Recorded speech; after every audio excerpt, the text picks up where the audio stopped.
Already बात कर लिया आपसे, ठीक है। तो हम लोग स्टार्ट करते हैं। सो 1 2 3 एंड हियर यू गो। तो आज हम स्टार्ट करेंगे Newton's law of motions. Newton's का तीन लॉज थे, उसका अपन डिटेल से पढ़ेंगे। आपसे रट्टा लगाया हुआ नहीं कि न्यूटन्स लॉ ऑफ मोशन ये था, इनर्शिया बोल के कुछ होता है, बट कभी सोचे नहीं कि इनर्शिया क्या होता है ना। ये तो कोई सोचे नहीं कि इनर्शिया क्या होता है। तो दैट्स व्हाट अपन अभी फील करेंगे सच में। अच्छा, इनर्शिया ये होता है, मोमेंटम ये होता है। देखो, मैं जब आपको स्पीड बोलता हूँ तो आपके सामने क्या दिखता है कि अच्छा एक कार बहुत स्पीड से चला गया सामने से, है ना। नहीं, वैसे इनर्शिया अगर मैं बोलता हूँ आपको दिमाग में क्या आता है? कुछ नहीं आता है। तो अपन ये सब कुछ पढ़ेंगे आज, ठीक है। तो पहला चीज कुछ क्वेश्चंस को भी डिस्कस करते हैं। अच्छा, जब एक्सीडेंट होता है तो ये वाला पर्सन तो कार में बैठा था, वो कार से बाहर निकल क्यों आता है ना। तो सोचो, कुछ तो होगा, है ना, कुछ तो होगा ऐसे। चलो ठीक है। अच्छा, अगर एक बंदा, है ना, अगर एक बंदा दो जन को झूला झुला रहा है, ठीक है ना, ये जो बहुत मतलब हल्का है, जिसका मास बहुत कम है, उसको ऐसे पटक देगा तो चला जाएगा ना, कोई दिक्कत नहीं। बट ये वाला जो बंदा जो बहुत हैवी है, उसको आप मूव नहीं कर पा रहे हो, थोड़ा कम मूव कर पा रहे हो, ऐसे क्यों, है ना, ऐसे क्यों होता है? Every action is equal opposite reactions. ये रिएक्शंस के लिए हो रहा है, गलत है।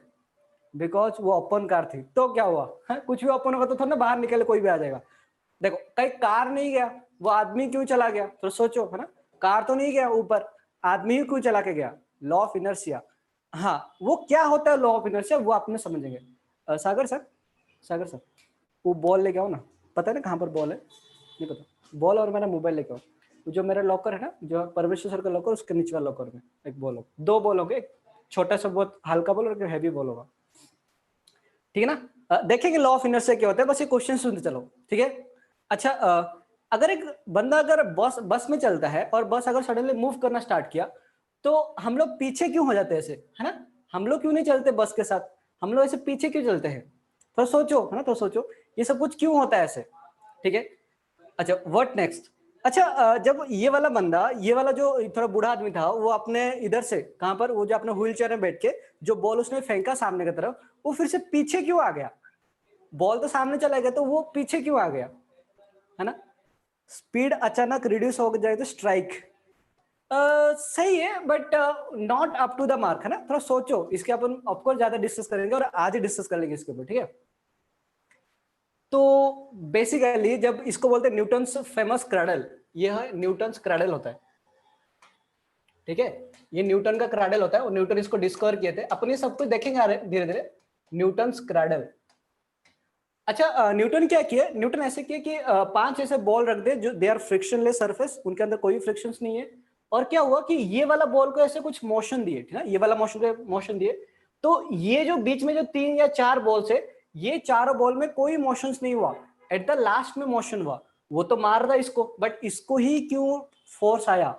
ये सारे क्यों नहीं मूव किए, सिर्फ वही क्यों मूव किया? तो सोचो, है ना। भूत applying pressure on the ball. अच्छा, एज अपर बॉडी कांटेक्ट में है, हाँ सही है। आप लोग सही से बोलो, ठीक ठाक, बट अपन अच्छे से डिस्कस करेंगे, ठीक है। अच्छा, आप तो सोचो, जब क्रिकेटर जब बॉल पकड़ता है तो वो बॉल पकड़ के ऐसे ही कर लेता है, वो बॉल को ऐसे क्यों नहीं पकड़ता? आजा आजा आजा डिस्के आओ। और बड़ा वाला बॉल दोनों दोनों लो। अच्छा, इसी पे कवर पेज है। एनीवे, जो भी है ना, ऐसे क्यों होता है थोड़ा सोचो, है ना। एनीवे, कुछ भी चीज है ना, कुछ भी अपन ये सारे जो पढ़े, या फिर हम जो अभी तो काइनेमेटिक्स जो पढ़ चुके हैं कि मोशंस होते हैं, एक्सेलरेशंस होता है, वेलोसिटी होता है, वो इतना स्पीड पे जाता है, इतना डिस्टेंस जाता है, इतना डिस्प्लेसमेंट कवर अप करता है, वगैरह वगैरह वगैरह, है ना। तो हमने कभी ये नहीं सोचे कि मैं अगर ये बॉल को ऐसे फेंकूं तो बॉल ऐसे नीचे क्यों आ रहा है? तो सोचो, ये बॉल ऐसे नीचे क्यों आ रहा है? हाँ, हमें ये बोले कि मैं यू वेलोसिटी फेंका, वो ऊपर जाकर रह गया, फिर से नीचे आ गया, बट ये बॉल नीचे आया ही क्यों, है ना। ये बॉल नीचे आया ही क्यों? आप सुनो, है ना। ये जो कॉज ऑफ मोशंस की मोशंस होता क्यों बेसिकली, मैं आपको चीज बताया कि एक हाथी था और एक चींटी था। एक हाथी और चींटी को दोनों को 1 kg ऑफ पत्थर दिया गया उसको फेंकने के लिए, है ना। नहीं, अब मुझे बताओ कि कौन फेंक सकता ज्यादा? अगर सेम वेलोसिटी है तो दोनों सेम डिस्टेंस पे जाके गिरेंगे। बट आपने कभी ये सोचे थे कि 1 किलो का पत्थर चींटी को उठाने के लिए उसका नानी याद आ जाएंगे? बट जबकि हाथी ऐसे फूंक दिया तो वो चला जाएगा, है ना। सो ये सब कुछ क्यों होता है? ग्रेविटेशनल फोर्स, धरती माँ का प्यार, बिल्कुल सही, ग्रिप का लॉ है शायद, मोमेंटम बात और बॉल के लिए। आप थोड़ा थोड़ा सुने हो नहीं वो ये सारे वर्ड्स कि हाँ ऐसे ऐसे होता है, बट अपन डिटेल से पढ़ेंगे ये सारी चीज, है ना, will studied in a very detail में अच्छे से पढ़ेंगे, ठीक है। तो बेसिकली मोशंस क्यों होता है ना, मोशंस क्यों होता है, बताइए मोशन स्टार्ट कहाँ से हुआ, मतलब ये सब कुछ कहाँ से स्टार्ट हुआ, क्या था ये रीजन, ये सब कुछ के पीछे क्या था। तो ये जो स्टडी ऑफ मोशंस को अपन बोलते हैं मैकेनिक्स, ठीक है ना, इसको अपन क्या बोलते हैं, मैकेनिक्स बोलते हैं। और ये मैकेनिक्स को पहले तो मैकेनिक्स बोला था, उसके बाद उसको क्लासिकल मैकेनिक्स बोला गया। क्लासिकल मैकेनिक्स मतलब ऐसा ना कि पुराना काल का मैकेनिक्स होता है ना, पुराना मतलब पुराने जमाने का, क्लासिक डांस, क्लासिक ड्रेस पहना हुआ है ना, धोती कुर्ता पहना, क्लासिक क्लासिकल है ना। मॉडर्न की ना कुछ अगर ये ऐसे अगर फट जाएगा, जीन्स अगर फट गया तो उसे मॉडर्न, है ना, वो मॉडर्न हो गया, ठीक है ना। अच्छा वैसे ही अच्छा पहले तो मैकेनिक्स था, इसको क्लासिकल मैकेनिक्स क्यों बोला गया, बहुत सारा क्वेश्चन है ना, बहुत सारा क्वेश्चन है। क्लासिकल मैकेनिक्स इसलिए बोला गया क्योंकि जब आइंस्टाइन आए, न्यूटन के बाद जब आइंस्टाइन आए, आज थोड़ा स्टोरी जाएगा, ठीक है, पूरा स्टोरी है। तो जब वो आइंस्टाइन आए, वो आइंस्टाइन क्या किए कि वो थियोरी ऑफ रिलेटिविटी दिए, जो कि वो लोग बोले थियोरी ऑफ रिलेटिविटी भी एक मैकेनिक्स का ही पार्ट था, पर वो न्यूटन के साथ मैच नहीं कर रहा था। इसीलिए जो थियोरी ऑफ रिलेटिविटी को बोल दिया गया कि ये हाई क्लास मैकेनिक्स है या फिर मॉडर्न मैकेनिक्स मान लो। और जो पहले जो न्यूटन जो बोले थे, मतलब अभी सच तो था, वो भी झूठ नहीं था, तो उसको बोला गया क्लासिकल मैकेनिक्स। क्योंकि मैकेनिक्स का बहुत सारा parts, optic, gravitations, laws of motions, ये सारे न्यूटन्स दिए, that's why classical mechanics is called as Newton mechanics. और उसका बाप कौन है, न्यूटन, ठीक है। सो अब इसका मतलब क्या, सारे चीज न्यूटन ही दिए, उसके पहले कोई कुछ नहीं किया था, सारे क्रेडिट न्यूटन को जाते हैं क्या, उसके पहले भी तो कुछ होगा। ऐसे नहीं कि मतलब ऐसे जन्म हो गए न्यूटन बोले चलो मैं न्यूटन लॉ मोशन करूंगा, वो भी तो कुछ पढ़ाई किए होंगे। तो उन्होंने क्या पढ़ाई की है ना। So let's go back to the history of mechanics. तो टाइम मशीन से अपन ट्रैवल कर रहे हैं पीछे जाके। सो पहले इसका जो जन्मदाता है दैट इज, मतलब उनका नाम था एरिस्टोटल था। सर फिर तो बोर्ड पे बिफोर थियोरी रिलेटिविटी होना चाहिए ना, बोर्ड पर बिफोर थियोरी, नहीं नहीं नहीं नहीं, है ना, बिल्कुल से आज यस यस कौन है, नया बच्चा है क्या, ओके वेलकम, है ना, वेलकम।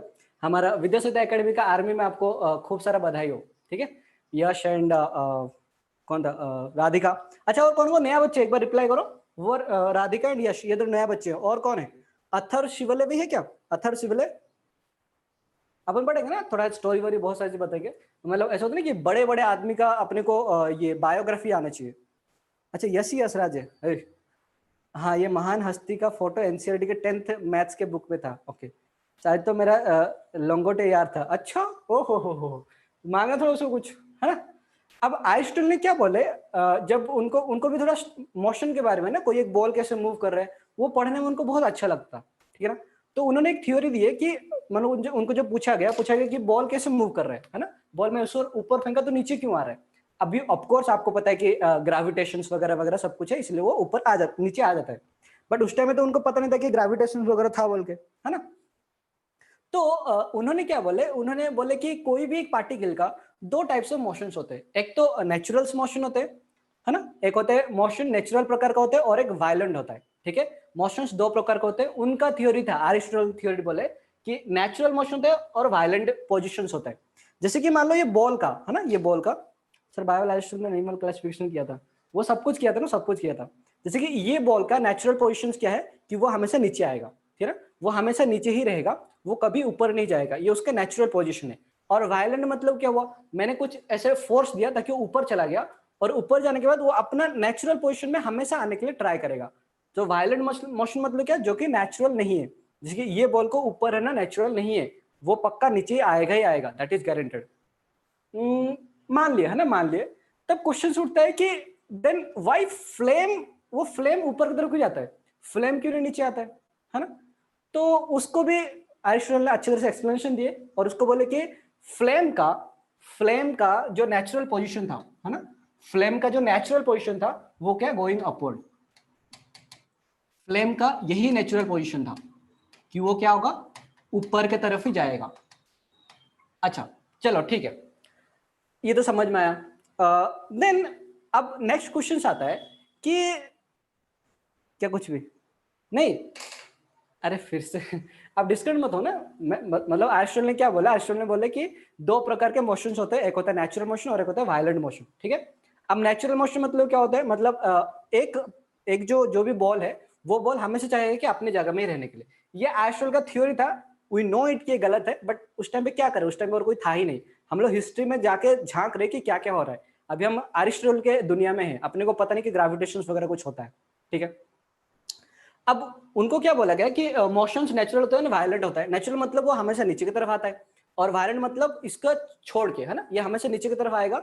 अब उसको छोड़ के वो हमेशा चाहेगा, वायलेंट मोशन आप कर भी दिए तो हमेशा वो नीचे की तरफ आएगा, ये एरिस्टोटल ने बोले। तो क्वेश्चन उठा कि फ्लेम ऊपर की तरफ क्यों जाता है। फ्लेम ऊपर की तरफ इसीलिए जाता है क्योंकि एरिस्टोटल ने क्या बोले कि क्योंकि फ्लेम का नेचुरल पोजिशन के ऊपर की तरफ जाना। तो वो हर एक ऑब्जेक्ट के लिए नेचुरल पोजीशन डिफाइन कर दिए और ऐसे बोल दिए। तब उनको बोला गया कि चलो ठीक है, अब मुझे बताओ कि अगर मैं एक बॉल को फेंकता हूं, है ना, अगर मैं ऐसे बॉल को फेंकता हूं, जैसे मान लो ये बॉल को ऐसे फेंक दिया, तो ये बॉल को अगर मैं ऐसे हॉरिजॉन्टल फेंकूंगा तो ये मोशन कैसे करेगा, ये मोशन तो कुछ ऐसे करेगा, है ना। ये बॉल को अगर मैं ऐसे फेंका तो ये मोशन ऐसे आ रहा है, बट ऐसे क्यों होना चाहिए, है ना, ऐसे तो नहीं होना चाहिए, वो तो ऐसे, वो तो डायरेक्टली ऐसे इधर ड्रॉप कर जाना चाहिए, वो इधर इस तरफ क्यों गया, है ना, इस तरफ क्यों गया। तो इसका भी आंसर आइंस्टाइन ने दिए। वो आंसर क्या दिए, वो बोले कि होता क्या बेसिकली ना, वो ये कंक्लूजन ड्रॉ किए कि जब भी कोई पार्टिकल ऐसे रहता है, आई होप क्वेश्चन समझ में आ रहा है ना, है ना, कहीं पे डाउट होता है पूछ लेना, ठीक है ना। उसने क्या बोला, उन्होंने बोले कि अगर एक बॉल इस तरफ है ना, और आप अगर बॉल को इसे इस तरफ आप फेंके तो अभी करेंटली बॉल किस तरफ आ जाएगा, बॉल ऐसे इस तरफ कुछ आ जाएगा, है ना। तो बॉल जब इस पोजीशन से, ये पहला पोजीशन सेकंड पोजीशन में आ गया, तो क्या होता है कि ये वाला पार्ट वैक्यूम बन जाता है, मतलब ये वाला पार्ट में भी कुछ नहीं है, ठीक ना, ये खाली हो गया। तो अब ये वाला जो पार्ट को कवर अप करने के लिए क्या होता है, ये वाला पार्ट जो वैक्यूम बन गया, इधर कुछ भी नहीं है, ठीक है। तो ये वाला पार्ट को कवर अप करने के लिए क्या होता है कि हर जगह से एयर इसके चारों तरफ आते हैं। तो ये जो एयर होता है, ये एयर इसको ऐसे पुश करते हैं, ठीक है। ये थ्योरी दिए वो एरिस्टोटल ने दिए थे। अब क्या करें, है ना, क्या करें, क्योंकि हमारे पास इसके अलावा और कोई थ्योरी नहीं था, तो हमें मानना पड़ा उस टाइम पे कि हाँ सच में ऐसे हो रहा होगा, एंड दैट्स व्हाई ये आगे जा रहा है, ठीक है। इधर तक कोई डाउट है किसी को, पूछ लो एक बार। Till this you have any doubts? I hope कोई डाउट नहीं होगा ना, तो आप पूछ लिया करो ना, हिस्ट्री जानो ना। अरे बाबा जानवी, वो ऐसे बोले थे, मैं क्या करूं अभी, है ना। उस टाइम पे आपने को पता नहीं था कि वैक्यूम होता नहीं होता क्या होता है, बट उसने बोल दिए कि वो वैक्यूम क्रिएट हो, क्योंकि ये वाला जगह इधर से चला गया तो हर जगह से एयर उस तरफ आएगा और उसको पुश करेगा, ठीक है, ऐसे होगा हमेशा, ठीक है। वो उनका थ्योरी है, वी नो इट कि ये रॉन्ग था, है ना, ये गलत था। अब पागल है सर वो, बिल्कुल सही है ना, बट इनिशियल फेज में क्या करें, आप अगर थ्योरी का मतलब बना रहे हो या फिर कोई सॉफ्टवेयर बना रहे हो तो उसमें बहुत सारे बग्स होते हैं, उसके धीरे धीरे धीरे उसको रेक्टिफाई किया जाता है ना, नहीं। That's why you remember this Aristotle also till now, क्योंकि वो पायनियर थे, ठीक है। अब इनका थ्योरी हमें पता है कि गलत था, बट स्टिल क्या करें।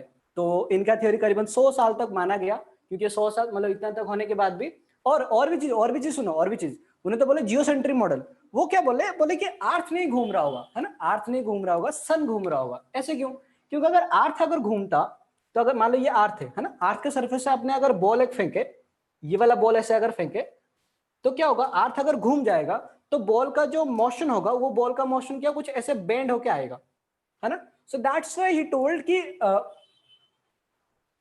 नहीं है, ठीक है ना, क्या नहीं है कि अर्थ रोटेट नहीं कर रहा है, नहीं तो बॉल अगर हम ऊपर फेंकते तो अर्थ तो घूम गया होता। अगर अर्थ अगर रोटेट कर गया तो वो वाला बॉल क्या होता है, उधर उससे बेंड होके गिरना चाहिए, बट क्योंकि बॉल बेंड होके नहीं गिर रहा है, so that's why earth is not rotating, and he proposed geocentric model. मतलब अर्थ बीच में रहेगा एंड सारे प्लैनेट्स एंड स्टार्स वगैरह उसके चारों तरफ घूम रहे होंगे। अच्छा, ये श्रीराज पूछ रहा है कि 384 एंड 322 बीसी का मतलब क्या होता है ना। इसका मतलब होता है कि जो जीसस क्राइस्ट, मतलब क्रिश्चियनिटी में जैसे कि अपन अभी ये जो फॉलो करें ना, तो क्रिश्चियनिटी में जो बर्थ ऑफ लॉर्ड जीसस के जस्ट पहले, ठीक है ना, मतलब बर्थ ऑफ लॉर्ड जीसस को अपन बोलते हैं कि जीरो, ठीक है ना, उस टाइम पे जीरो था, मतलब ये आज पहला दिन था पूरा वर्ल्ड का, ठीक है ना, उनका कैलेंडर जो था क्रिश्चियनिटी कैलेंडर, तो उसमें जीरो था। तो उसके पहले जो दिन था -1 -2 -3 -4 -5, तो उसको बिफोर क्रिसमस, ठीक है ना, बिफोर क्राइस्ट इसको बोलते हैं बीसी, ठीक है ना। उसके बाद एसी आता है आफ्टर क्राइस्ट, है ना, उसकी जैसे अभी अपन क्या चल रहा है, अभी चल रहा है हमारा कि 2020 चल रहा है, 2020 चल रहा है, दैट इज आफ्टर काइट है ना, ऐसे बोलते हैं इसको। ओके, एनोडोमी वगैरह वगैरह, 2020 ऐसे बिल्कुल से ऐसी, मतलब ऐसे बोल सकते कि एयर कंडीशन वगैरह है ना। तो अब आपने पता है ये सारे गलत है, but in point of time अगर आप मुझे कभी पूछोगे कि जो ये वाला है ना, अब नॉट टू बी मेंशन है ना, ये मेंशन नहीं करना चाहिए, बट फिर बोलता हूँ कि भागवतम में जो क्रिएशन के बारे में इनका जो मूवमेंट कुछ और ही है, जो साइंटिस्ट भी नहीं है, ये भी सब गलत, दोनों ही गलत है। हालांकि तीनों ही चीज घूम रहे हैं है ना, सन भी घूम रहा है और अर्थ भी घूम रहा है। अभी जो हमारे साइंटिस्ट लोग वो गए हैं वो कहाँ तक है, वो सिर्फ देखो बहुत सिंपल है ना, आप अगर इधर अगर खड़े रहोगे तो आपको दिखेगा कि अर्थ कांस्टेंट है, अर्थ कांस्टेंट है। चलो पिक्चर डालने के लिए सोच रहा था मैं, कभी और एक बार दिखा दूंगा, ठीक है।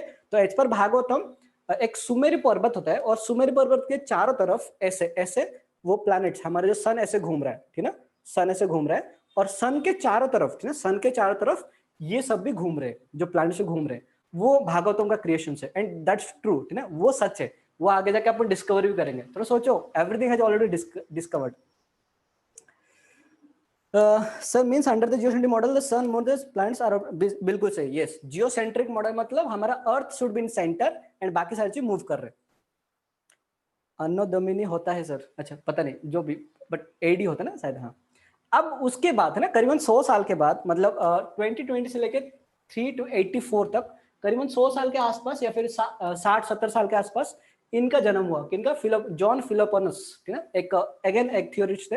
तो करीबन 100 साल के बाद वो अपना जो थ्योरी डाले, वो बोले कि नहीं, ऐसा नहीं होता है कि वैक्यूम क्रिएट होता है ना, वैक्यूम क्रिएट होता है, वैसे नहीं होता है।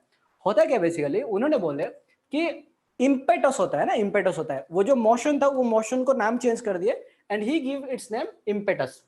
अब इम्पेटस क्या होता है? उन्होंने बोले कि जब हम बॉल को ऐसे फेंकते हैं, ठीक है, अच्छा हिस्ट्री क्लास लग रहा है, अरे हिस्ट्री क्लास नहीं है, मतलब थोड़ा जाना तो चाहिए ना कि कहां से स्टार्ट हुआ अपना मैकेनिज्म, बोरिंग नहीं है, सिंपल चीज है, ठीक है।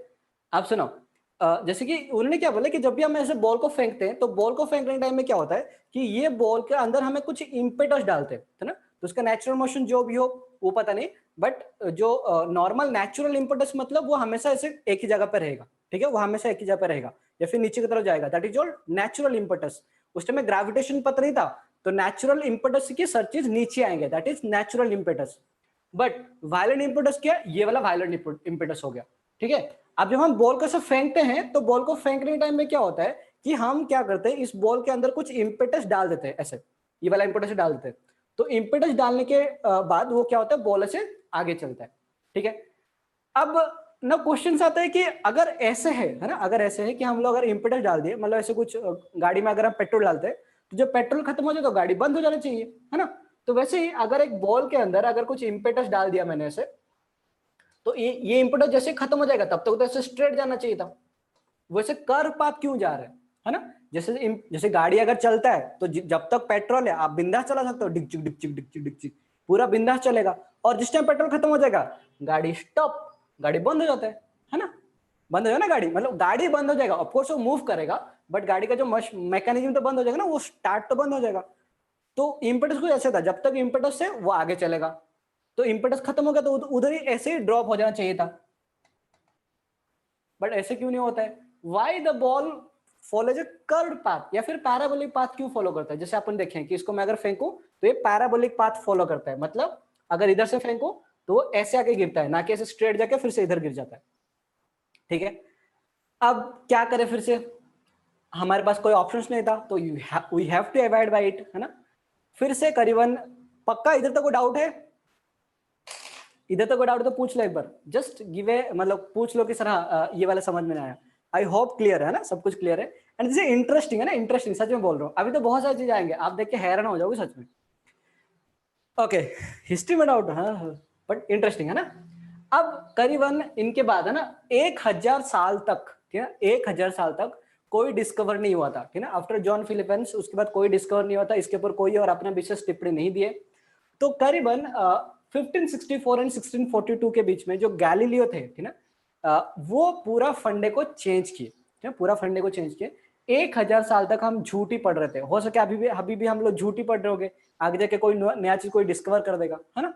तो गैलीलियो कहां पर उनका जन्म हुआ था कि इटाली का पीसा, इटाली का जो एक पीसा एक ये है सिटी है, उधर उनका जन्म हुआ था, किसका, ये जो गैलीलियो का।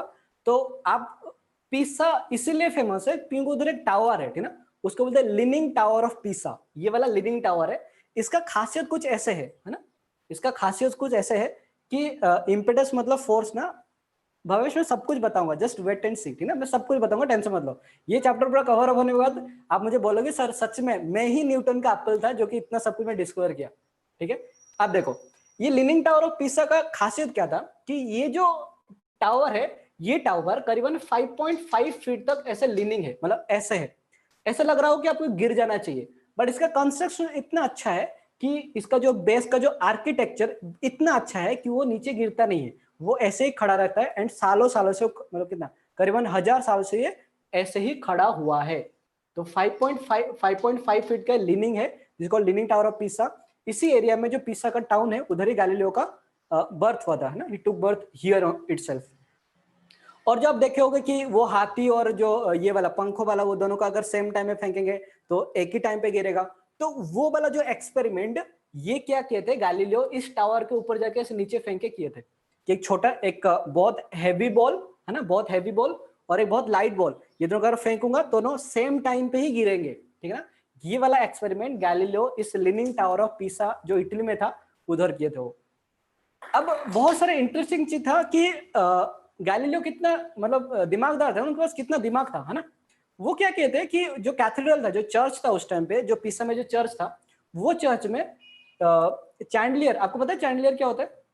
वो जो सजावट में लगाते हैं चैंडलियर, हमारे जो मंदिर में है ना, वो ऊपर जो वो रहता है ना, क्या बोलते हो आप लोग, वो सजाने के लिए, तुम्बुजा ऐसे तो कुछ बोल, झुम्मार है ना, झुम्मार, सही है ना, झुम्मार बोलते, राइट, झुम्मर ना, झूमर, अच्छा झूमर है ना, झूमर। तो होता क्या है कि ये झूमर क्या होता है, जब कुछ अगर हीट हो गया तो झूमर क्या ऐसे ऐसे होता है ना, कुछ अगर कोई इसको हीट कर दिया तो झूमर ऐसे ऐसे फ्लो करता है ना। अपन आगे जाके पढ़ेंगे, उसको बोलते हैं सिंपल हार्मोनिक मोशन, एसएचएम बोलते हैं। अब हुआ क्या कि जो गैलीलियो ने जब भी उसको मतलब चर्च के अंदर जाते हैं, जो कैथेड्रल के अंदर जाते थे, तो कैथेड्रल में उसको देखते थे। अब उस टाइम पे वो जो टाइम ऑफ जो मतलब वो कितना टाइम तक वो एसएचएम किया, सिंपल हार्मोनिक मोशन, मतलब इस ऐसे आएगा फिर से ऐसे रिटर्न आ जाएगा। तो ये वाला पार्ट को वो कैलकुलेट करना चाहते हैं कि कितना टाइम लगता है उसको, वो इधर जाएगा फिर से रिटर्न इधर आ जाएगा। तो ये टाइम जानने के लिए उनके पास ना उस टाइम स्टॉप वॉच था ना घड़ी था, इतना कुछ तो था नहीं, कि बहुत मतलब बहुत मायने रखता है ना, बहुत छोटे छोटे सेकंड्स मायने रखता है। तो इसीलिए उस टाइम पे गैलीलियो क्या करते थे कि अपन वो जो खुद का जो ना पल्स, खुद का पल्स चेक करके वो मेजर कर रहे थे कि कितना टाइम तक वो वाला चीज ऐसे घूमता रहता है, ये इस तरह जाएगा फिर से रिटर्न आ जाएगा।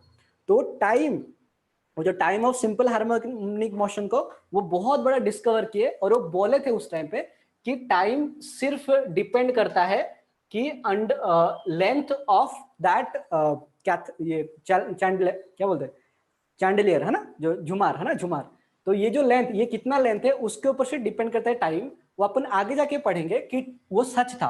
वो फॉर्मूला आता है T equal to 2 pi into L upon G का अंडर रूट आता है, ऐसे होता है टाइम पीरियड होता है। कब ये वाला जो चैंडलियर वो इधर जाके फिर से ऐसे रिटर्न आएगा। कैन जस्ट इमेजिन, गैलीलियो उस टाइम पे अपने पल्स को मेजर करके उससे टाइम निकाल रहे थे कि ये जो झुमार वो सिर्फ डिपेंड करता है कि लेंथ ऑफ दैट, ये जो रोप जो है ना, ये वाला जो कनेक्टेड है ना, वो उसके ऊपर डिपेंड करता है। हाँ गैली डॉक्टर भी थे, थोड़ा सोचो वैसे भी हो सकता है ना।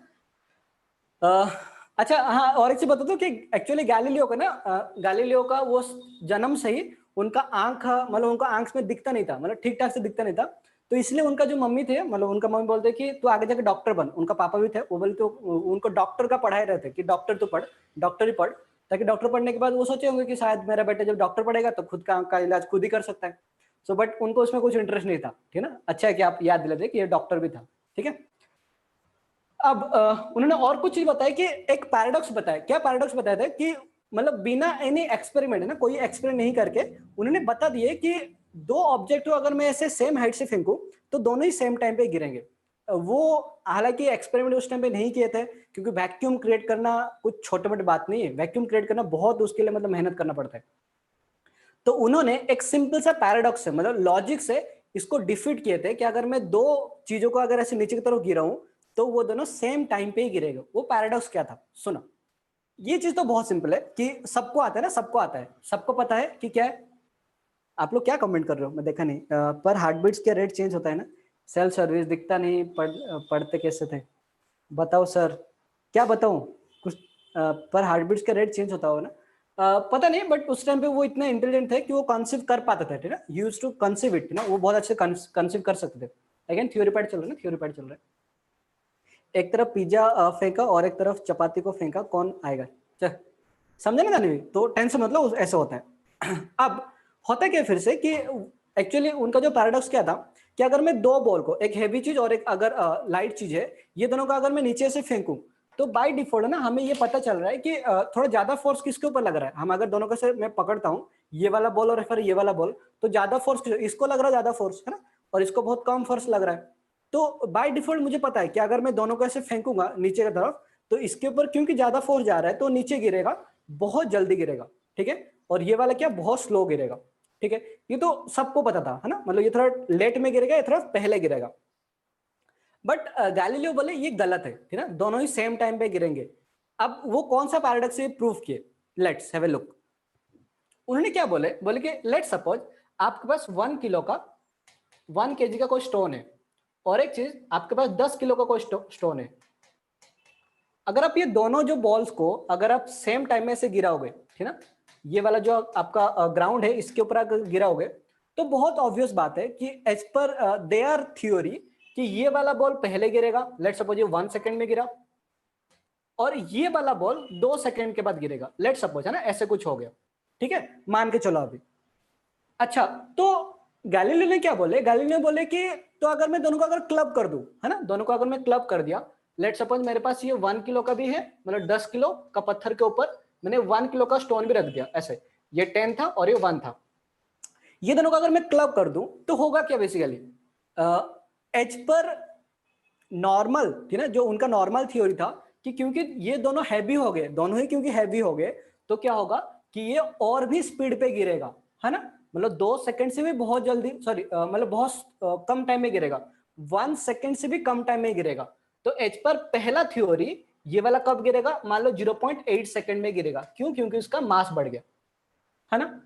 बट अगर आप दूसरे तरीका से देखोगे तो क्या होगा कि अगर ये वाला अगर बहुत स्पीड जा रहा है, ये वाला अगर स्लो जा रहा है, दोनों को अगर मैं कंबाइन कर दूं, तो ये दोनों का जो कॉम्बिनेशन, ये क्या करेगा, ये इसको रेजिस्ट करेगा कि नहीं नीचे इतना जल्दी मत जा क्योंकि मैं नहीं जा पा रहा हूं, बट ये बोलेगा नहीं तेरे को चलना ही पड़ेगा क्योंकि मैं जा रहा हूं। तो दोनों के बीच में झगड़ा लग के ये दोनों का जो नेट जो नीचे गिरने का जो टाइम होगा वो इसी दो के बीच में ही रहेगा, मतलब इसको लग रहा था 1 सेकंड, इसको लग रहा था 2 सेकंड, ये इसको रेजिस्ट करेगा, नहीं इतना जल्दी हम नहीं जाएंगे, तो ये पक्का 1 सेकंड से थोड़ा लेट में गिरेगा।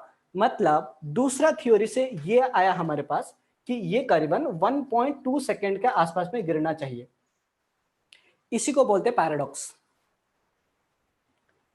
क्या ये वाला फंडा समझ में आया, पैराडॉक्स क्या होता है? मतलब हम दो अलग अलग लॉजिक लेके दो अलग अलग आंसर्स निकाल दिए, सो दैट्स व्हाई मेरे जो पहले वाला जो फंडा था उसको मैं गलत प्रूव कर दिया, दैट इज कॉल्ड पैराडॉक्स। पक्का इसमें कोई डाउट है तो पूछ लो, मतलब एक बार रिप्लाई करो हाँ सर मतलब क्लियर हो गया, या फिर से एक बार बताऊं, क्योंकि दिस पैराडॉक्स इज वेरी, मतलब आप पैराडॉक्स मतलब तो अच्छा रिपीट करना है, ओके अरे भाई इसमें रिपीट करना है, सुन लो। उसने क्या बोला कि अगर आपके पास 1 किलो का पत्थर है और एक बार 10 किलो का पत्थर है, तो बहुत ऑब्वियस बात है कि मैं 10 किलो का पत्थर अगर नीचे गिरूं तो बहुत जल्दी गिरेगा, तो लेट्स सपोज 1 सेकंड हुआ, और ये वाला अगर स्लो, मतलब एक 1 किलो का पत्थर है, इसको अगर मैं नीचे गिरूं तो वो कितना टाइम लगेगा, लेट्स सपोज 2 सेकंड में गिरा, क्लियर। अच्छा, अब अगर मैं दोनों को कंबाइन कर देता हूं, है ना, अगर मैं दोनों कंबाइन करता हूं तो इसमें दो थ्योरी है। पहला चीज, ये 10 किलो था, ये 1 किलो का था, क्योंकि दोनों का मास बढ़ गया तो ये बहुत जल्दी गिरना चाहिए, क्योंकि जिसका ज्यादा मास है, आप तो वही बोल रहे हो, जिसका ज्यादा मास है उसके ऊपर ज्यादा फोर्स आएगा, तो ज्यादा फोर्स आएगा मतलब वो बहुत जल्दी गिरेगा, ठीक है। इसका मतलब आप बोले कि ये वाला जल्दी गिरेगा, ये वाला लेट में गिरेगा। अब दोनों को अगर कंबाइन कर दो तो दोनों का मास बढ़ गया, है ना, 11 kg हो गया, तो वो और भी जल्दी गिरना चाहिए था, तो 0.8 सेकंड में मान लो गिर गया।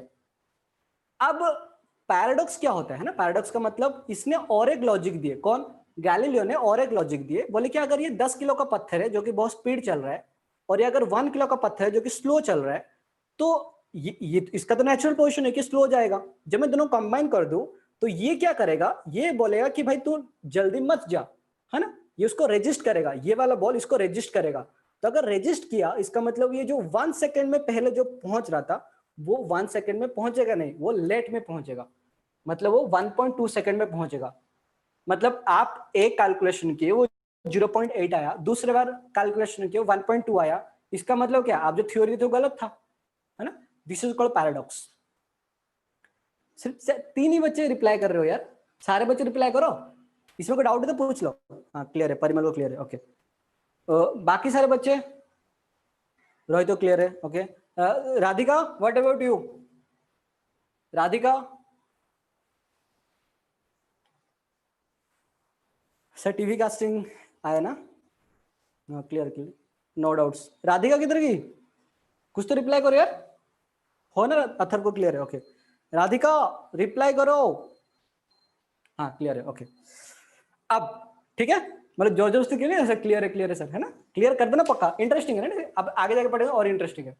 अब क्वेश्चन ये आता है कि ऐसा क्या चीज है, मतलब आप गैलीलियो तो ये प्रूव कर दिए, बोले कि हैवी चीज भी जितना टाइम में गिरेगा, अगर वैक्यूम होगा ना, अगर वैक्यूम होगा, अगर ये हैवी चीज, अब सुनना है ना, बहुत ध्यान सुनना। अरे केल्टा, केल्टा मतलब क्या होता है?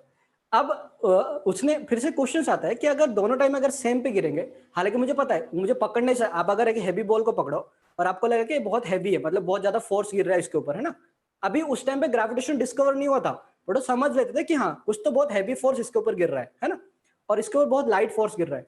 तो अगर फोर्स बढ़ा है, फोर्स अगर ज्यादा है, तो आपको इसे स्पीड जाना चाहिए था और इतना हैवी जाना चाहिए था, बट ये बोल रहे हैं कि दोनों ही सेम टाइम में गिरेंगे, ऐसे कैसे? अच्छा, दोनों ही सेम टाइम पे गिरेंगे, इसका मतलब क्या हो रहा है कि बेसिकली जो हैवी फोर्स है, वो हैवी फोर्स, ये जो हैवी जो मास है, वो हैवी मास खुद को रेजिस्ट कर रहा है जल्दी गिरने के लिए। समझे क्या? मतलब अगर ये वाला ऑब्जेक्ट इस तरफ था, ऐसे अगर ये वाला ऑब्जेक्ट इस तरफ था और मैं दोनों को ऐसे छोड़ दिया, अभी मैं छोड़ नहीं पाऊंगी, नीचे गिर जाएगा ना, मैं दोनों का छोड़ दूंगा, तो बेसिकली होगा क्या, ये गैलीलियो क्या बोल रहे कि दोनों ही सेम टाइम में गिरेंगे। कैसे यार, इसके ऊपर ज्यादा फोर्स आ रहा है, इसका मतलब ये खुद को रेजिस्ट कर रहा है बहुत स्पीड जाने के लिए, है ना, ये वाला बॉल खुद को रेजिस्ट कर रहा है स्पीड जाने के लिए। Here comes concepts of inertia, इधर से आता है आपके पास कॉन्सेप्ट्स ऑफ इनर्शिया। मतलब अगर कोई भी एक ऑब्जेक्ट, है ना, मतलब कोई भी अगर ऑब्जेक्ट अपने जगह में रहना है तो वो उधर ही रहना चाहता है, वो रेजिस्ट करता है खुद को नीचे जाने के लिए। अगर हैवी मास है तो वो खुद को रेजिस्ट करेगा कि नहीं तू नीचे मत जा, नहीं। अगर मास बढ़ा, सुनो ये चीज को ध्यान सुनो, अगर आपके पास मास बढ़ा, आई थिंक इसके बाद स्लाइड से कुछ, हाँ, अगर आपके पास मास बढ़ा तो ऑफ कोर्स मास बढ़ा तो आपके पास फोर्स बढ़ेगा, ये तो बहुत ऑब्वियस बात है ना, फोर्स बढ़ेगा। अगर फोर्स बढ़ा बट क्योंकि मास बढ़ रहा है तो रेजिस्टेंस भी बढ़ेगा, रेजिस्टेंस भी बढ़ेगा। ये बोले गैलीलियो, ये थ्योरी दी है क्योंकि इसी के वजह से कि जो ऑब्जेक्ट है ना जहां पर था, वो ऑब्जेक्ट उधर ही रहना चाहता है, वो नीचे गिरना नहीं चाहता है। That is called inertia. उस टर्मिनोलॉजी को बोलते हैं अपन इनर्शिया बोलते हैं, क्योंकि ये बात तो समझ में आया ना, क्योंकि दोनों एक टाइम पे गिरेंगे, बट फोर्स तो इसके ऊपर ज्यादा लगा था, फोर्स तो इस ऊपर कम लगा था, तो फोर्स ज्यादा लगने के बावजूद भी ये नीचे उसी टाइम पे गिरा जब ये गिरा। ऐसे क्यों? क्योंकि ये खुद को रेजिस्ट करता था जाने के लिए, है ना। There comes the inertia, concept inertia. कैसे बढ़ेगा? नहीं, उसका वो प्रॉपर्टी है सर, जब एक्सेलरेशन सेम होगा तब ना, एक्सेलरेशन सेम बाय डिफॉल्ट होगा, क्योंकि अगर मास बढ़ गया तो पक्का एक्सेलरेशन को सेम होना ही पड़ेगा, है ना। बट बस अभी तक है ना, वो अपन पढ़ेंगे आगे जाके एक्सेलरेशन वगैरह सेम होगा नहीं होगा, बट बस इतना ही ध्यान रखो कि क्योंकि खुद को रेजिस्ट किया जाने के लिए फोर्स ज्यादा इसके ऊपर है, वो बहुत ऑब्वियस बात है ना, कि मुझे लग रहा है हाँ फोर्स कोई इसको खींच रहा है ना, बट इसको फोर्स बहुत कम है, बट ये खुद को रेजिस्ट कर रहा है नीचे जाने के लिए। एयर रेजिस्टेंस कैसे बढ़ेगा? एयर रेजिस्टेंस नहीं है वो जो रेजिस्टेंस बढ़ रहा है क्योंकि मास इसके अंदर है, तो वो नहीं चाहता है। अब देख बहुत सिंपल है, अगर कोई ऐसे बॉल मेरे तरफ आया है ना, मैं इसे पकड़ लिया, बट थोड़ा सोच, ये उसका जो मूवमेंट है वो उसका इनर्शिया है ना, वो आना ही चाहता है, उसका वो मतलब वो जैसे मेरा एक मन है ना कि मेरा मन कहीं पर जाना है वगैरह, तो तो ये वाला जो बॉल वो मेरे तरफ आ रहा है, तो मैं क्या कर सकता हूँ, मैं इसको पकड़ लूंगा। बट थोड़ा सोच, अगर मैं तो सिर्फ ट्रक आए और बोला रुको रुको रुको रुको, मैं जाने नहीं दूंगा, तो ट्रक क्या करेगा, उड़ा देगा मेरे को, हाँ नहीं। तो ट्रक का जो उसका मास बहुत ज्यादा है, तो मास के अंदर कुछ तो ऐसा है, वो नहीं चाहता है कि मैं जिस तरफ जाऊं मेरे सामने कोई खड़ा रहे, है ना। अगर आपका अगर हट्टा कट्टा हो तो आप जो बोलेगे वही होगा, है ना। आप नहीं चाहते हो कि मेरे सामने कोई खड़ा होकर मुझसे जुबान लड़ाए। दिस इज कॉल्ड इनर्शिया, है ना। या फिर आप बहुत पढ़ाई कर रहे हो, या फिर आपको सिर्फ पढ़ना ही अच्छा लगता है ना। आपका पेरेंट्स आके बोले थोड़ा बच्चे घूम के आ, तो हमें अच्छा लगता है। या फिर मूवी देखना बहुत अच्छा लगता है, तो हम मूवी देखना ही चाहते हैं, क्योंकि हमारे मूवी देखना बहुत इंटरेस्ट है। बट कोई आकर हमें डिस्टर्ब करता है, हमें गुस्सा आता है ना, हम नहीं चाहते जाने के लिए इधर से। दैट इज कॉल्ड इनर्शिया, उसको अपन इनर्शिया बोलते हैं, या फिर उसको बोलते हैं resistance. Sir law of inertia में वही अभी आता ना, जब एक चीज स्पेस में फेंको तो वही डायरेक्शन में घूमते रहेगा, बिल्कुल से। अगर आप ऐसे फेंक दिए तो हमें चलता ही रहेगा जब तक कोई एक्सटर्नल फोर्स नहीं आता है, ठीक है ना। अगर कोई हैवी ट्रक मेरे पास आ गया तो मुझे उड़ा देगा, बट अगर बॉल आया सेम वेलोसिटी में आ रहा है, एक वेलोसिटी v में आ रहा है, एक बॉल आ रहा है, और सेम वेलोसिटी में एक ट्रक आ रहा है, मैं किसको अटकाऊं, भाई तू रुक जा, कौन अटकेगा, बॉल अटक जाएगा, बट वो ट्रक नहीं अटकेगा। क्यों नहीं अटकेगा, तो सोचो, है ना, क्यों नहीं अटकेगा। ऐसे क्या है, दोनों का तो वेलोसिटी तो सेम था, क्योंकि उस जो ट्रक का इनर्शिया था कि मैं जाना चाहता हूं अभी, है ना। वो चाहता कि मैं जाना चाहता हूं, मुझे कोई नहीं रोकना चाहिए, तो हम इसीलिए ट्रक को नहीं रोक पाते। दैट इज कॉल्ड इनर्शिया, ठीक है।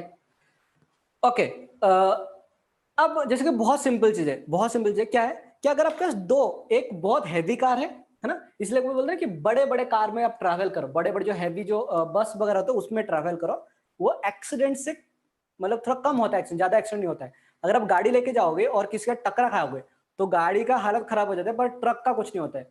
क्यों, ऐसा क्यों होता है, क्योंकि जब ये वाला जो ट्रक है वो अगर 20 स्पीड में जाता है, और ये वाला कार भी अगर 20 स्पीड में ही जाएगा, अगर दोनों के बीच में अगर टकरा जाएंगे, है ना, तो ये कम मूवमेंट होगा बट इसका मूव ज्यादा होगा।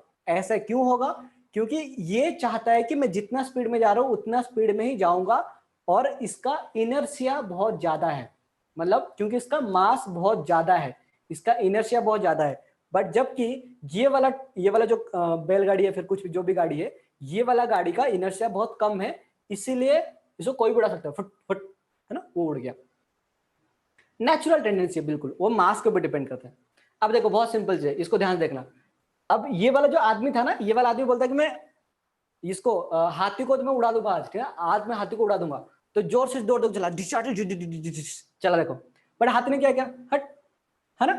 अब थोड़ा सोच, हाथी का जो जहां पर वो खड़ा था वो उसका इनर्शिया है ना, वो उसका इनर्शिया है कि भाई मैं इधर ही रहूंगा, तू क्या कर ले मेरा। अभी जोधा सा उसको मारा, बट क्या होगा, ये थोड़ा उड़ जाएगा। But at the same time अगर मैं बॉल को रखता जो कि बहुत कम इसका इनर्शिया है, तो ये अगर ये बंदा अगर बॉल को मार गया तो ऐसे चला जाएगा, वो फेंक जाएगा, है ना, वो उड़ जाएगा। दैट इज कॉल्ड इनर्शिया, मतलब जहां पर है वो उधर ही रहना चाहिए, and it depends totally upon mass of the body. इस टॉपिक का सेमिनार भी दिया है। अच्छा, क्या इनर्शिया के बारे में क्लियर हो गया, पक्का। इनर्शिया क्या होता है कि एक नेचुरल टेंडेंसी होता है एक बॉडी का, जो जहां पर रहना चाहते हैं उधर ही रहना चाहते हैं। और कहां से डिस्कवर हुआ, जब गैलीलियो ने ये वाला सोचे कि ये वाला बॉल रेजिस्ट क्यों कर रहा है, that is called inertia. Clear है, पक्का। कोई डाउट तो मुझे लगेज पूछना कि सर इसमें क्या डाउट है, ठीक है ना। Each part is very very, थोड़ा हिस्ट्री पढ़ रहे हैं बट इसके बीच में साइंस भी है, साइंस है। अच्छा, अब गैलीलियो बहुत इंटेलिजेंट है। जब भी गैलीलियो को मोशन का स्टडी के बारे में पढ़ना चाहिए था, तो अब जैसे कि ये वाला बॉल ऊपर जाके फिर से नीचे आ गया, तो प्रॉब्लम क्या है, प्रॉब्लम ये है कि ये बॉल बहुत फास्ट जाके नीचे आ रहा था, और उस टाइम पे जो स्टॉपवॉच वगैरह कुछ था नहीं, तो लोग वो चाहते हैं कि मैं इसको मेजर करना चाहता हूँ, कि नापूंगा, कैसे नापूंगा ये वाला सारे चीज को, ठीक है ना। तो उसके लिए वो क्या करते हैं कि इंक्लाइन प्लेन का इस्तेमाल करते थे, ठीक है। उन्होंने क्या किया, है ना, उन्होंने क्या क्या किया कि इंक्लाइन प्लेन लिए, और वो बोले कि अगर कोई भी एक इंक्लाइन प्लेन है आपके पास, जैसे मान लो ये वाला इंक्लाइन प्लेन है, और ये इंक्लाइन प्लेन के ऊपर अगर आप कोई भी मास रखे, ऐसे कोई बॉल रखे, तो ये वाला बॉल जैसे कि ऐसे ही वो धीरे धीरे आएगा। क्यों, क्योंकि एक्सेलरेशन कम था, हाँ, एक्सेलरेशन कम था। बता चुका हूं मैं आपको कि इंक्लाइन प्लेन में स्लो गिरता है ना, ऐसे वर्टिकली स्पीड गिरता है। तो इसीलिए बोलते हैं कि ये वाला कौन सा है, स्लो मोशन फॉल हो रहा है। बेसिकली वो फॉल तो नीचे हो रहा है, मतलब ऐसे नीचे वर्टिकल डायरेक्शन में नहीं जा रहा है, बट इस डायरेक्शन जा रहा है, बट स्लो मोशन जा रहा है, वो स्टडी कर पाते थे। उन्होंने और भी सारी चीजें किए। क्या किए कि वो 3 इंक्लाइन प्लेन लिए। 3 इंक्लाइन प्लेन में क्या किए, जैसे इसका स्लोप थोड़ा ज्यादा बढ़ा दिए, इसका स्लोप थोड़ा थोड़ा कम घटा दिए, और एक प्लेन लिए जिसके ऊपर के स्लोप बिल्कुल भी नहीं रखे। इस केस में क्या हुआ कि ये वाला का स्लोप और ये वाला स्लोप बराबर रखे। इस केस में क्या किया कि ये वाला स्लोप ज्यादा रखे और ये वाला स्लोप थोड़ा कम रखे, और एक मतलब एक हाइट से, एक स्लोप से लेके एक सिंपल स्मूथ सरफेस में एक बॉल को ऐसे गिरा दिए। और वो क्या किया, आइस इंक्लाइन प्लेन लिए, क्योंकि आपको पता है कि आइस में फ्रिक्शन थोड़ा कम होता है। अपन पढ़ेंगे बहुत सारे गेम्स वगैरह है, आइस इंक्लाइन प्लेन वो कंसिडर किया जहां पर फ्रिक्शनलेस सरफेस होता है। उन्होंने क्या देखे, उन्होंने देखे कि अगर एक बॉल को आप इस हाइट से फेंके तो वो नीचे जाके गिर के फिर से सेम हाइट पे जाके आ रहा था इधर। डिस्टेंस उतना ही कवर कर रहा था, जितना डिस्टेंस ये इधर कवर किया उतना डिस्टेंस उधर कवर किया। अगर उस स्लोप को अगर घटा रहे, अगर ये वाला स्लोप को घटा दिए, तो क्या होता है कि ये वाला बॉल फिर से जाके सेम हाइट में जाके गिरता है, मतलब डिस्टेंस बहुत ज्यादा कवर अप करता है। ठीक है, अब फिर से देखिए कि अगर मैं बिल्कुल इंक्लाइन पे रखूं ही नहीं तो क्या होगा, ये बॉल हमेशा हमेशा हमेशा के लिए चलता ही रहेगा, कभी भी इसका मोशंस बंद नहीं होने वाला है, ये जैसे था वैसे ही रहेगा। समझ गए होंगे नहीं, ये गैलीलियो का थ्योरी था। बट प्रॉब्लम क्या था, गैलीलियो बहुत सारी चीजें तो बोल ही देते इनर्शिया के बारे में, बट हमें कुछ ऐसे इंसान का तो मतलब जरूरत था जो कि फिजिक्स को मैथ्स के फॉर्म में कन्वर्ट करके हमें कुछ बता सकता। अब गैलीलियो इस फंडे तो पहुंच ही गए, सारे चीज एरिस्टोटल का जो फिलोनोपस का भी सारे थ्योरी गलत प्रूव करने के बाद गैलीलियो ये तो प्रूव कर ही दिए कि अगर कोई एक ऑब्जेक्ट चल रहा है तो हमेशा वो चलता ही रहेगा। देखा, ये वाला ऑब्जेक्ट अगर चल रहा है तो हमें चलता ही रहेगा, और एक ऑब्जेक्ट अगर रेस्ट पे है वो चाहेगा हमेशा रेस्ट पे रहने के लिए, क्योंकि वो इनर्शिया का फंडा दिए। बट अगर आपको मोशन स्टार्ट करना है या फिर मोशन को रुकवाना है, if you want to stop the motion और if you want to start a motion, तो आपको फोर्स का जरूरत पड़ेगा, कुछ एक्सटर्नल फोर्स। आपको इसको ऐसे, ये तो ऐसे ही था इधर, बट इसको ऐसे आपको ऊपर उठाने के लिए आपको कुछ फोर्स का जरूरत पड़ेगा ही पड़ेगा। अच्छा, बट अगेन वो कुछ कंक्लूजन तो नहीं निकाल पाए, वो तो सिंपली इतने बोल दिए कि for a motion there is no need to, motion होने के लिए कोई फोर्स जरूरत नहीं पड़ेगा, बट अगर स्टार्ट करना चाहते हो मोशन को या फिर मोशन को रुकवाना पड़ते हो तो आपको फोर्स का जरूरत पड़ेगा। ठीक है, अब हमें एक ऐसे इंसान की जरूरत था जो कि हमें थोड़ा फिजिक्स को मैथमेटिकल फॉर्म में कन्वर्ट कर सके, तो वो थे sir Isaac Newton. Isaac Newton का बहुत बचपन से ये मतलब उनका बचपन बहुत खराब था। थोड़ा बहुत उनका हिस्ट्री बताता हूँ कि सर आइजैक न्यूटन का बचपन कैसे था। बचपन कैसे था, न्यूटन का बचपन कुछ ऐसा था कि वो जब वो छोटे थे, जब उनका पैदा हुआ था तो उस टाइम पे 3-4 हफ्ते के पहले उनका पिताजी का डेथ हो गया। उसके बाद फिर से क्या हुआ कि जब वो 3 साल का थे तो 3 साल में उनका जो मदर थे वो मदर दूसरा शादी कर लिए, तो इसलिए न्यूटन्स को उनका नानी के घर पर रहना पड़ा। 16 साल के बाद, है ना, 16 साल के बाद जब मतलब उनका मदर थोड़ा एज हो गए तो मदर उनको फिर से बुला लिए और उनके साथ वो खेती करने लगे। उस टाइम पे अमेरिका का इतना कंडीशन इतना अच्छा नहीं था, तो इसीलिए उनको न्यूटन्स को ये सब कुछ खेती भी करना पड़ता है। हमें आजकल जैसे जो सुनने में आता है ना कि अमेरिका मतलब बहुत बड़ा बिल्डिंग्स होंगे, है ना, नहीं, ऐसे उस टाइम पे कुछ नहीं था। अमेरिका में उस टाइम पे भी खेती वगैरह चल रहा था, तो उनका मदर उनको खेती करने के लिए बुला लिए जब सर आइजैक न्यूटन 16 साल का सिर्फ थे। ये तो लक है कि उनका मम्मी को पता चला कि sir Isaac Newton is a very brilliant person, ये बहुत दिमागदार का लोग थे, तो इसीलिए वो क्या किए कि उनको कॉलेज में स्टडी करने के लिए भेज दिए कि नहीं अब तो स्टडी कर सकता है। उनका मदर उनको भेज दिए कॉलेज में स्टडी करने के लिए। अब कॉलेज कौन सा था, कॉलेज कोई छोटा मोटा कॉलेज था ही नहीं, कॉलेज बहुत बड़ा कॉलेज था, और Trinity college Cambridge England, England में जो ट्रिनिटी कॉलेज था वो कैम्ब्रिज यूनिवर्सिटी के अंदर आता है, and it was a very famous college. ठीक है, इसका फीस बहुत हाई होता है, जैसे कि आप सुने होंगे ट्रिनिटी कॉलेज ऑफ पुणे होता है, तो उसका स्टार्टअप इधर से ही था, है ना, ट्रिनिटी कॉलेज। अभी तक ना till now 32 Nobel prize winners इधर से निकल चुके हैं। तो उस टाइम पे जो न्यूटन्स इसी कॉलेज में पढ़ा करते थे, बट थोड़ा फीस के बारे में था तो अंकल थोड़ा जुगाड़ वगैरह करके उनको दे रहे थे उनको पढ़ने के लिए, एंड यूज्ड टू स्टडी, बहुत अच्छे से पढ़ाई करते। तो उधर जाके वो पढ़ाई किए एरिस्टोटल। अब जैसे कि मान लो पढ़ने के पहले तो मतलब कुछ डिस्कवर करने के लिए आपको पहले एग्जिस्टिंग थ्योरी को पढ़ना पड़ेगा, तो ना एरिस्टोटल का, केपलर्स का, वो सारे थ्योरी पढ़े, गैलीलियो का सारे थ्योरी पढ़े, और पढ़ने के बाद वो अपना भी रिसर्च एरिया ढूंढ ले, that was binomial theorem and calculus, जो कि बहुत टफ जाते हैं बच्चों को, ठीक है ना, उसके ऊपर रिसर्च करने लगे, थोड़ा बहुत काम कर रहे थे बाइनोमियल थ्योरम कैलकुलस के ऊपर। But as you know problems को भी खत्म नहीं होता है ना, नहीं, तो 1665 में यूरोप में प्लेग हो गया, जैसे कि अभी 2020 में अभी कोरोना का वायरस का मतलब प्रकोप फैला हुआ है, वैसे 1665 में न्यूटन्स के टाइम पे यूरोप में प्लेग भरा हुआ था उस टाइम पे। तो उस टाइम पे 2 साल के लिए कॉलेज को छुट्टी दे दिया गया, क्योंकि उस टाइम पे इतना अच्छा एडवांस सिस्टम वगैरह नहीं था, मतलब लोग बहुत सारे मर रहे थे। तो 2 साल का ये जो कॉलेज जो छुट्टी रहेगा, जैसे अभी कोरोना का लॉकडाउन है ना, पता नहीं कितना दिन तक चलेगा, बट 2 साल तक उस टाइम पे प्लेग चला था यूरोप में। तो इसीलिए अभी हो सकता है कि कोई न्यूटन्स भी इधर से निकल गया है ना, कोई कोई कुछ बता नहीं सकते आप। तो इसलिए उनको क्या करना पड़ा कि अपने गांव में जाना पड़ा, अपने मम्मी को खेती में हेल्प करना पड़ा। तो जब वो खेती में हेल्प करते थे मम्मी को, तो उस टाइम पे वो क्या करते थे कि थोड़ा बहुत सारी चीज, इसी टाइम पे वो टाइम था जबकि खेती में न्यूटन्स के सिर के ऊपर एप्पल गिरा। ठीक है, दिस द टाइम। और अभी कोई कोई बोलते हैं कि एप्पल उनका सिर पे गिरा, कोई बोलते हैं कि नहीं एप्पल उनके सामने गिरा, कोई बोलते हैं कि एप्पल वो न्यूटन ने खा लिए, वगैरह वगैरह वगैरह जो भी हो। बट उधर से ही वो अपना ग्रेविटेशन थ्योरी के ऊपर बात करना स्टार्ट किया, ग्रेविटेशन ऑप्टिक्स, ये आपका न्यूटन्स का एप्पल था। ठीक है, न्यूटन्स का जो एप्पल का ट्री ना वो यही था, अभी भी उसको मतलब रखा गया है, पता नहीं अभी है या नहीं, बट है, सच में है। ठीक है, न्यूटन्स का एप्पल था। अब उसके बाद वो क्या किए कि उधर ही बैठे बैठे घर में जो 2 साल था उस टाइम पे वो ऑप्टिक्स के बारे में कुछ थ्योरी डेवलप किए, ग्रेविटेशन के बारे में, कैलकुलस थ्योरी के ऊपर कुछ मतलब काम किया वो सारी चीज। उसके बाद उन्होंने अपना एक बुक लिखे थे जो कि बहुत फेमस बुक था, उसका नाम था प्रिंसिपिया, है ना, आप इसी नाम से उसको सुने होंगे बहुत बार, प्रिंसिपिया उसका नाम था। ये जो कुछ उनका लैंग्वेज था मुझे नहीं पता, फिलोसोफिया नेचुरल्स प्रिंसिपिया मैथमेटिका, इसका इंग्लिश ट्रांसलेशन था कि mathematical principles of natural philosophy, जो नेचुरल में सब कुछ हो रहा है उसको मैथमेटिकल फॉर्म में कन्वर्ट करना चाहते थे वो। और उनका एक गोल था कि क्यों ना अपने फिजिक्स को मैथमेटिक्स फॉर्म में पढ़े, ठीक है ना, उनका गोल ये था, and he successfully did it, कि एक्सप्लेन किए फिजिक्स को मैथमेटिकल फॉर्म में। आई होप इधर तो कोई आपको डाउट नहीं होगा। क्या इधर तो कोई डाउट है आपको? पूछ लो एक। न्यूटन्स के बारे में थोड़ा बहुत आपको ब्रीफ आइडिया आ गया, आपको पीपीटी मिल जाएगा, टेंशन मत लो। बट न्यूटन्स इतना सारा स्ट्रगल करने के बाद, है ना, वो कुछ कर पाए थे। ऐसा हो सके कोरोना वायरस के टाइम पे अभी भी लोगों के अंदर मतलब कोई एक न्यूटन निकल के आ जाए, फिर कोई आइंस्टाइन निकल के आ जाए, है ना। इतना सब कुछ होने के बाद जाके हमें न्यूटन्स हमें कुछ बता पाए कि फोर्स क्या होता है। ये सारे जो मोशंस होते थे, जो मैं आपको पहले इतना सारा क्वेश्चन पूछा था कि ये क्यों होता है, वो क्यों होता है, वो क्यों होता है, ये सारे फोर्स होते हैं ना, ये सारे फोर्स होते हैं।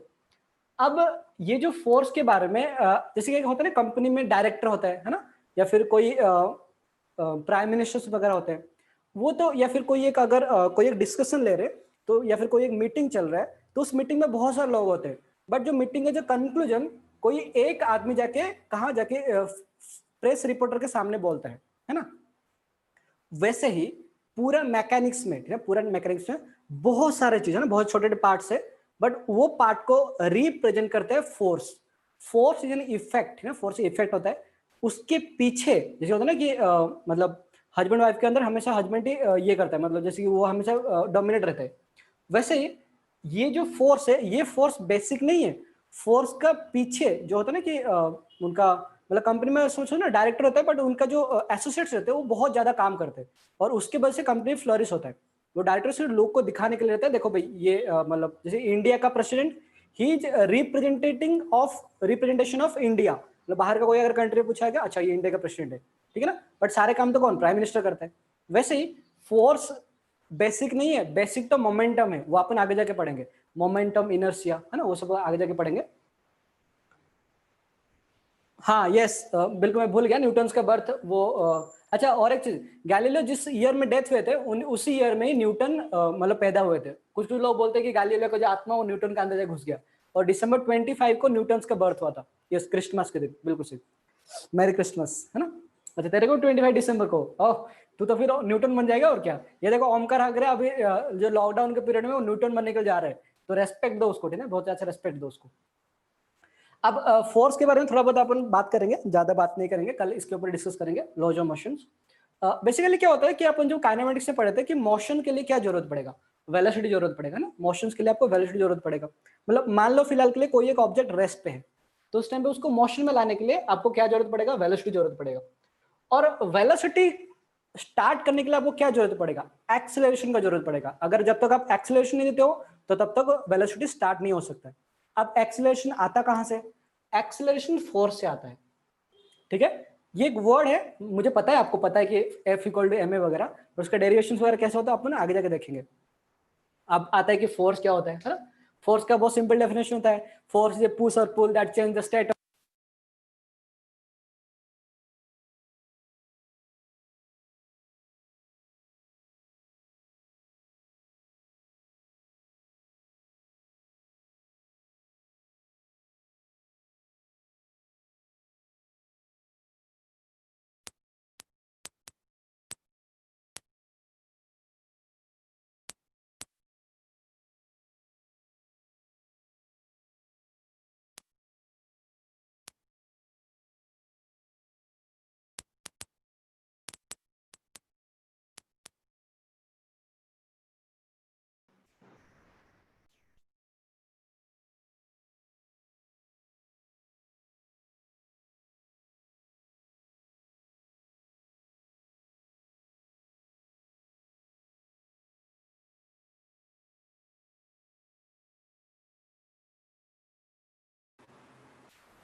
सॉरी फॉर इट ना, एक्चुअल थोड़ा वो बैटरी चेंज हो रहा था इसमें।